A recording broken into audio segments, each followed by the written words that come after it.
everyone, welcome to Let's Learn Together. Here I share my notes and brief explanations of various topics centered around geography and its other subdisciplines. You can find different sections of various subdisciplines in the playlist of the channel. If you are new to this channel, then do subscribe and support us by sharing your valuable feedback.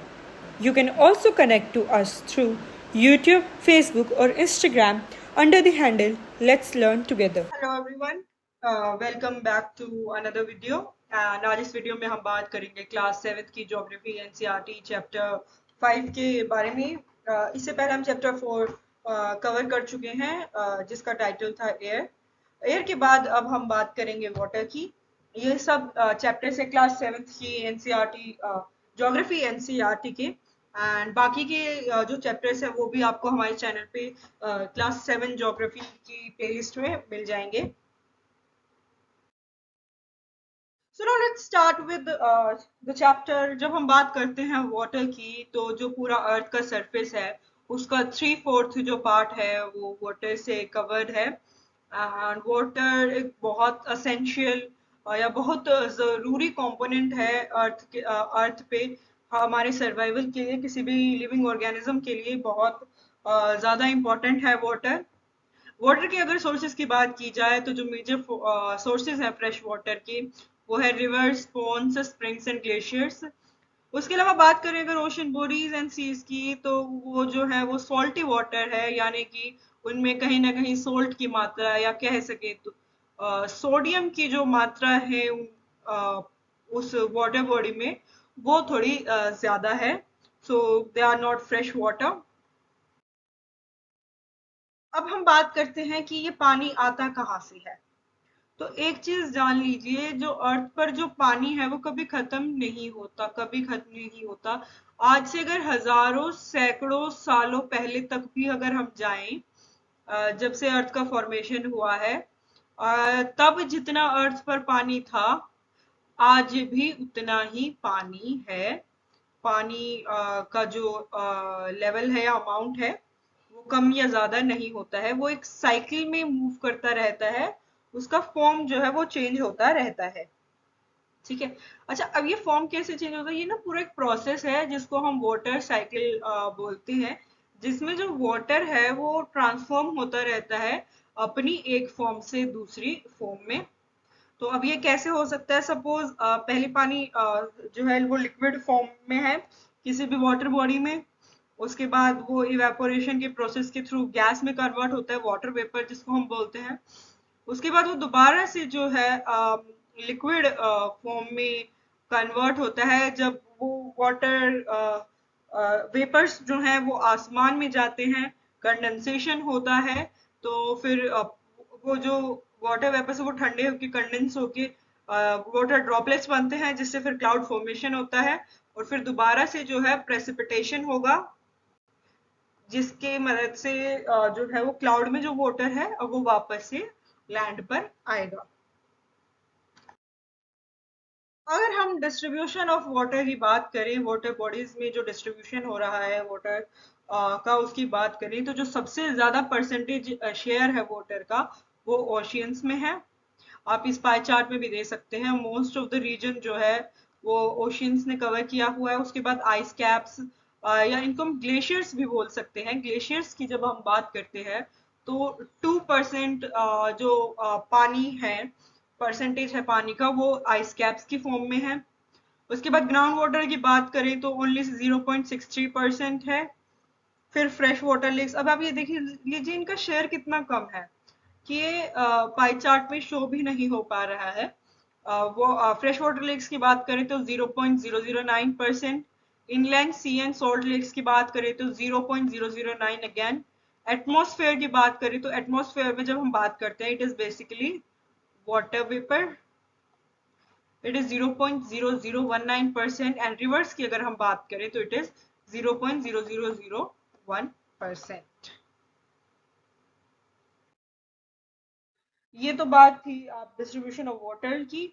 Main अब हम बात करेंगे ocean circulation की। सबसे ज्यादा जो water है वो हमें ओशियंस में देखने को मिलता है। अभी हमने लास्ट स्लाइड में ही डिस्कस किया है कि अप्रोक्सीमेटली 97% जो पानी है वो ओशियंस में मौजूद है।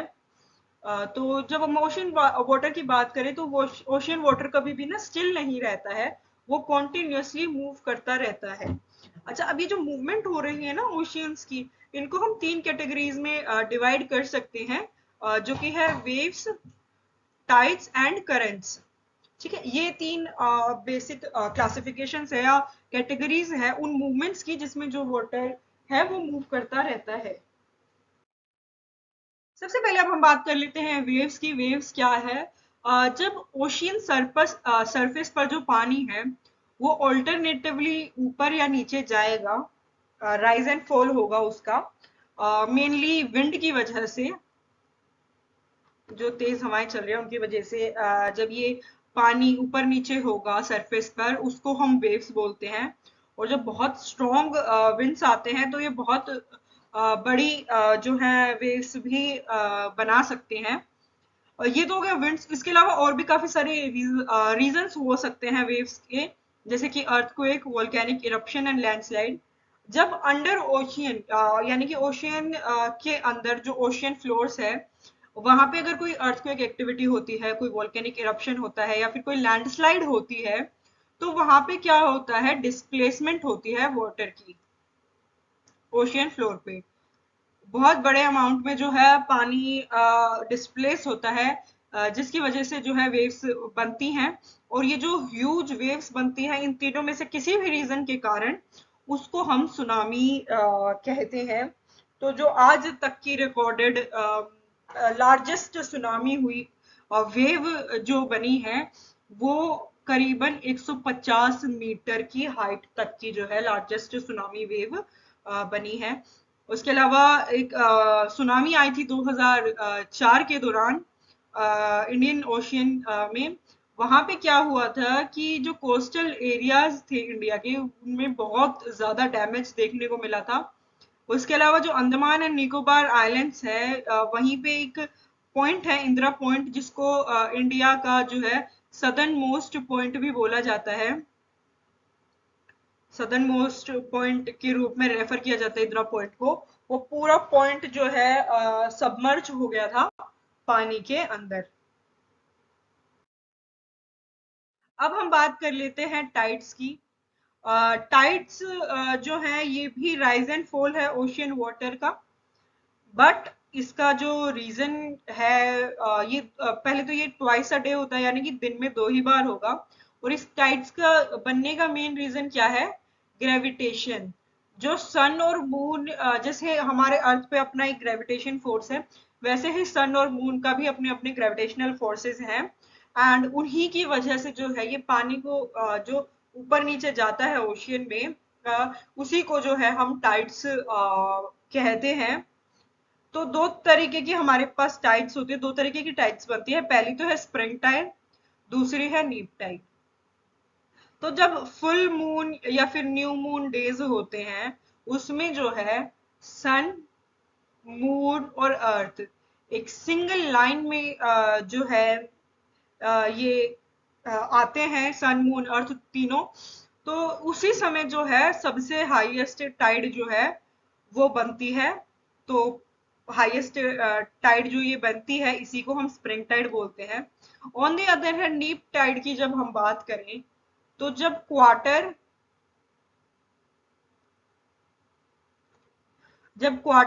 या फिर लास्ट क्वार्टर या फर्स्ट क्वार्टर होता है मून का, तो उस समय ऐसे परपेंडिकुलर जो है पोजीशन होती है ये सन, अर्थ और मून की, सिंगल लाइन में नहीं होते।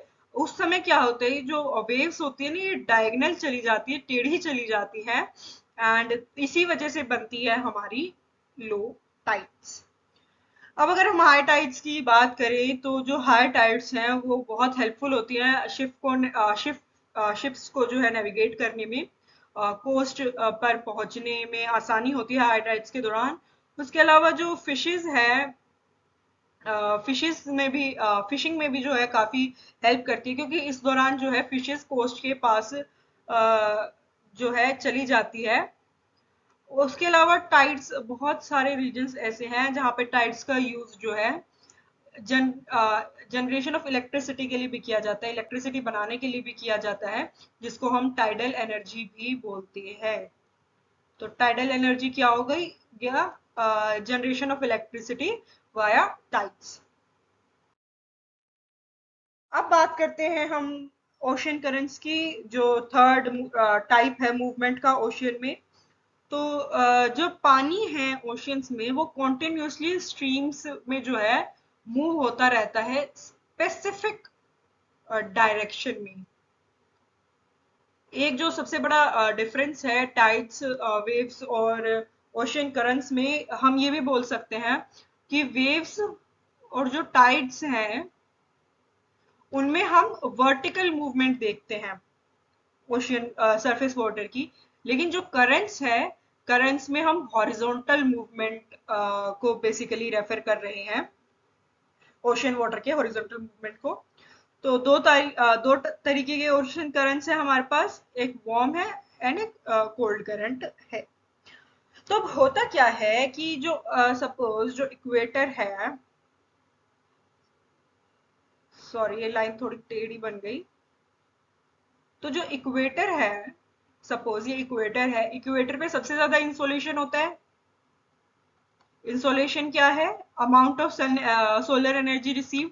तो उस वजह से ये जो आसपास का जो वाटर है ना, सरफेस पे जो वो पानी होगा वो वार्म हो जाएगा, यानी कि गर्म हो जाएगा, तो उसको हम वार्म करंट बोलते हैं। वही जो ये रीजन है, पोलर रीजन्स है हमारे दोनों, यहाँ पे सबसे कम इंसोलेशन है, तो यहाँ पे जो सरफेस वाटर होगा वो कोल्ड होगा, ठीक है। तो इन्हीं को हम वार्म करंट और कोल्ड करंट बोलेंगे, ठीक है। अब अब इनकी वजह से क्या होता है, वार्म करंट्स जो है आसपास के टेम्परेचर को वार्म बना देंगे, एंड जो कोल्ड करंट्स है वो आसपास के टेम्परेचर को ठंडा कर देंगे, लोकल टेम्परेचर को दोनों अफेक्ट करते हैं। अब होता क्या है, अगर इनकी मूवमेंट्स की बात करें, तो ये जो यहाँ पे इस रीजन में सपोज ये जो पूरा वार्म करंट है ये मूव करेगा पोल्स की तरफ, जैसे कि आप इधर डायग्राम में भी देख सकते हैं, ये डायरेक्शंस में जा रहा है। ये जो पूरा वार्म करंट है ये आपके पोल्स की तरफ जा रहा है। तो वहीं जो पोल्स से जो है आपका कोल्ड करंट है वो इधर पोल्स से इक्वेटर की तरफ आपको बढ़ते नजर आएंगे। अभी आप इस डायग्राम में भी देख सकते हैं, मैं इरेज करके भी आपको ये पूरा जो डायग्राम है वो दिखा देती हूँ ताकि आप अच्छे से देख सकें। इसमें जो रेड एरोज हैं वो आपका वार्म करंट्स को दर्शाता है। आप देख भी सकते हैं कि कैसे इक्वेटर की तरफ से जो है पोल्स की तरफ मूवमेंट देखी जा सकती है इन करंट्स की। And same goes for cold currents, की कोल्ड करंट्स पोल्स से जो है इक्वेटर की तरफ आते हैं। एग्जाम्पल की बात करें वार्म करंट्स की, तो जैसे gulf stream, north Atlantic drift, इधर ये ब्राजीलियन करंट हो गया, ये सब वार्म करंट्स हैं। एंड अगर बात करें कोल्ड करंट्स की, तो पीरू, लैब्राडोर, कैनरी, ये सारे जो हैं कोल्ड करंट्स है। Thank you for being part of this video, and if you liked it, do not forget to share it with your friends and family, and also subscribe to our channel and press the bell icon.